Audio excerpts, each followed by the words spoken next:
जिला पठानकोट का the Hindu cooperative bank, जो कि 80 करोड़ रुपए की एनपीए के कारण रिजर्व बैंक द्वारा कड़ा संज्ञान लिया गया है, जिस कारण बैंक के शेयर होल्डरों व उपभोक्ताओं में बैंक बंद होने की चिंता लगातार बनी हुई है, जिसके चलते बैंक कर्मी व बैंक उपभोक्ता विधायक अमित विज से भी मिले थे।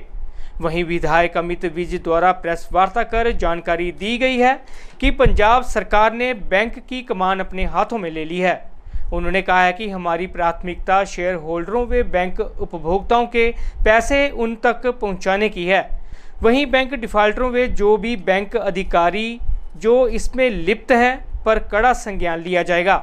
बैंक डिफाल्टरों द्वारा लोन की रकम ना अदा करने पर उनकी संपत्ति की नीलामी करवा बैंक उपभोक्ताओं को राहत दी जाएगी। सबसे पहले ये कहना चाहता हूँ कि कमान मैंने नहीं, सीएम साहब, जाखड़ साहब और हम तीनों ने मिलकर संभाली है। और हमारे कैबिनेट मिनिस्टर हैं सुखजिंदर रंधावा जी, वो भी पूरा तरह इन्फॉर्म्ड है। सीएम साहब के ऑफिस, उनके CPS, CM, PCS, cooperative society, कैप्सिना साहब, मैं सबसे इन टच हूँ। तो कमान हम सब ने मिलकर संभाली है, इंक्लूडिंग एम्प्लॉइज। सबसे पहले तो मैं ये कहना चाहता हूँ कि जिसका पैसा इस बैंक में डिपॉजिटेड है, मैं इसको पर्सनली मॉनिटर कर रहा हूँ। अभी भी 4 घंटे से यहीं बैठ के सबसे समझ रहा हूँ।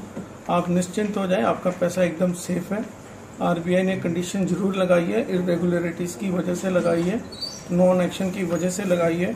वो जो भी उनकी कंडीशन है आरबीआई की, उसको हम फुलफिल करवा के ये बैंक जल्दी चालू कराएंगे।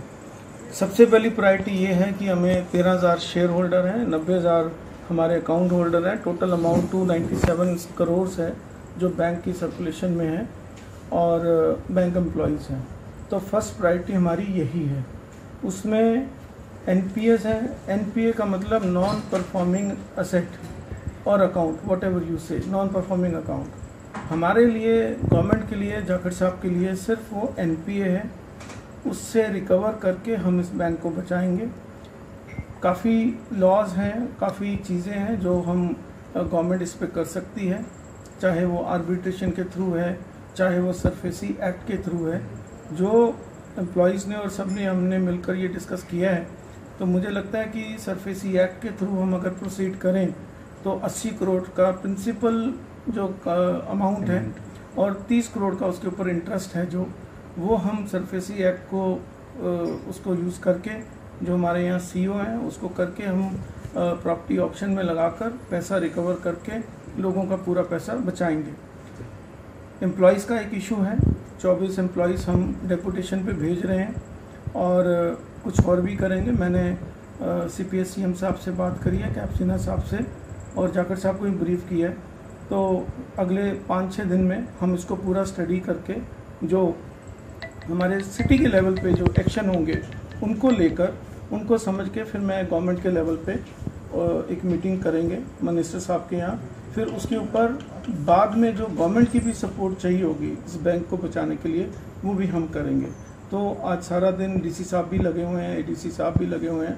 तो आप अश्योर रहें कि किसी का पैसा डूबेगा नहीं। क्या आप मांग की? देखो, ऐसा है कि सबसे पहले अब एम्प्लॉय काम कर रहा है, तो हम देखेंगे कि अगर एम्प्लॉय काम कर रहा है, वो तो जॉब कर रहा है। जब आपने एम्प्लॉय को रखा, वो तो जॉब करने आया, उसको तो कोई एक्ट पता नहीं था। मगर हाँ, जो लोग चेयर पे बैठे थे, जिन लोगों को एक्ट का मालूम था, जिनको मालूम था कि ये रिक्रूटमेंट नहीं होनी चाहिए थी, वो इसके जिम्मेवार हैं। और इसके लिए गवर्नमेंट जो भी इंक्वायरी बिठाएगी, क्योंकि आरबीआई की जो रिपोर्ट्स हैं वो बाहर तो नहीं आ सकती, मगर गवर्नमेंट के पास है।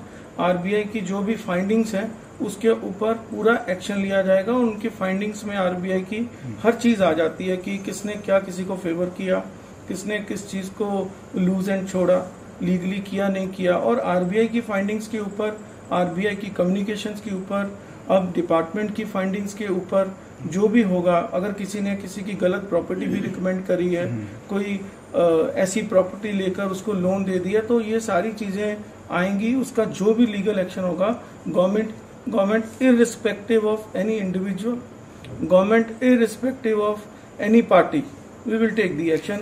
एमएलए साहब, इनिशियल ये साहब बड़ी क्लैरिटी है।